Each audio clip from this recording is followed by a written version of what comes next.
ఆకాంక్షతో కృతజ్ఞతతో ఈ రోజుకి కూడా తెలుగుదేశం పార్టీ వెంబడే ఉండి వైఎస్ఆర్సీపీ నాయకులు ఎన్ని ప్రలోభాలకి గురి చేసినా, ఎన్ని ఇబ్బందులు పెట్టినా, ఎన్ని కేసులు పెట్టినా ఈ రోజు మేము తెలుగుదేశం పార్టీ వెంటే ఉన్నాము, అక్కడే మాకు న్యాయం జరుగుతుందని నమ్మకంతో ఉన్నామని చెప్పి ఇక్కడున్న బీసీ సోదరులందరూ ఇక్కడ పాయకరపేటలో ఉండడం జరిగింది.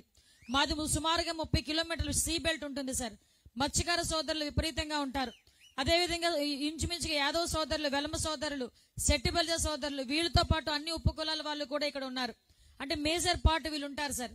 ఈ మత్స్యకార సోదరులకి ఎంత అన్యాయం జరిగిందంటే ఇక్కడ ఎన్ఏఓబి అని ఒకవైపు, హెట్రోకెమికల్స్ అని ఒకవైపు, డెక్కన్ కెమికల్స్ అని ఒకవైపు, ఈ కెమికల్ కంపెనీస్ అన్ని కూడా ఏర్పాటు చేసి అక్కడ వాళ్ళ తాలూకా వృత్తిని కూడా పొట్టగొట్టే పరిస్థితి ఈ రోజు అక్కడ కనిపిస్తుంది సార్.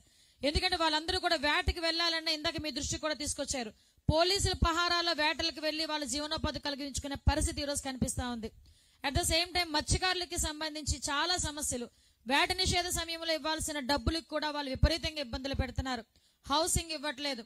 ఇంక యాదవ్ సోదరులు వీళ్ళందరికీ అయితే గొర్రెల పెంపకానికి ఇంతకు ముందు మన గవర్నమెంట్ లో విపరీతంగా లోన్లు ప్రొవైడ్ చేసిన పరిస్థితి నుంచి ఈ రోజు కనీసం ఆ పెంపకం కూడా మర్చిపోయే పరిస్థితి ఈ రోజు కనిపించింది.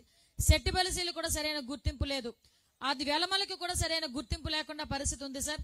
దయచేసి ఈ విషయాలన్నిటి మీద కూడా మా ప్రజల తాలూకా కష్టాలు మీకు తెలియాలని మనస్ఫూర్తిగా కోరుకుంటూ, లోకేష్ అన్న గురించి ఒకే ఒక మాట చెప్పి నేను అన్నకి ఇస్తాను. మీ అందరికీ తెలుసు, ఒక నందమూరి తారక రామారావు గారు మనవడిగా తెలుసు, చంద్రబాబు నాయుడు గారు కొడుకుగా తెలుసు, ఒక మాజీ మంత్రిగా తెలుసు, ఇప్పుడు జాతీయ ప్రధాన కార్యదర్శిగా తెలుసు.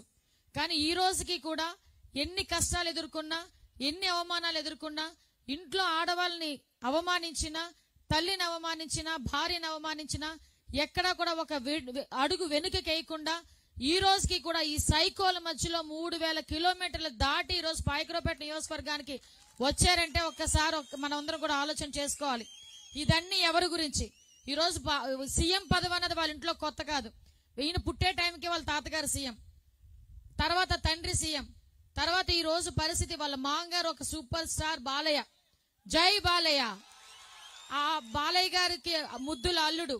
అటువంటి వ్యక్తి ఈ రోజు చెమట కోర్చి మనం అయితే ఇందాక నాకు ఎంత బాధ అనిపించిందంటే చేతులు పట్టుకుని లాగుతుంటే రక్తాలు వచ్చినాయి. నేను నిన్న రక్తం చూశాను, ఈ రోజు రక్తం చూశానే, నిజంగా బాధపడ్డా.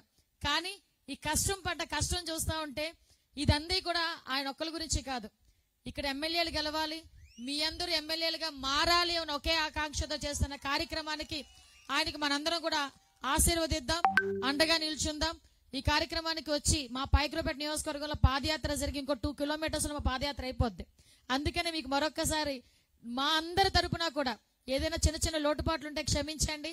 మా అందరూ కూడా మీ వెంట ఎప్పుడూ ఉంటాం. పాయకరావుపేట నియోజకవర్గం ఎప్పుడు కూడా మీ వెంట ఉంటుంది. ప్రతి యువత, మహిళ అందరూ కూడా మీ వెంట ఉంటాం. మమ్మల్ని ఈ కార్యక్రమానికి వచ్చి మమ్మల్ని అందరినీ ఆదరణ చూపించినందుకు మీకు అనలేని ధన్యవాదాలు, నమస్కారాలు తెలియజేసుకుంటూ సెలవు తీసుకుంటున్నా. ఈ కార్యక్రమాన్ని ఉద్దేశించి మనందరి అభిమాన నాయకుడు, యువ నాయకుడు, తెలుగుదేశం పార్టీకి ఫ్యూచర్ 30 సంవత్సరాలకి సరిపడా నాయకత్వ లక్షణాలున్న నాయకుడు మన లోకేష్ అన్న మాట్లాడాల్సిందిగా కోరుకుంటున్నా. అయ్యన్న గారు, అనిత గారు మాట్లాడిన తర్వాత మాడితే కొంచెం కష్టంగానే ఉంటుంది. మా అయ్యన్న గారు రూటే వేరు. పాయకరావుపేట గాల్లో కొంచెం తేడాగా ఉందమ్మా.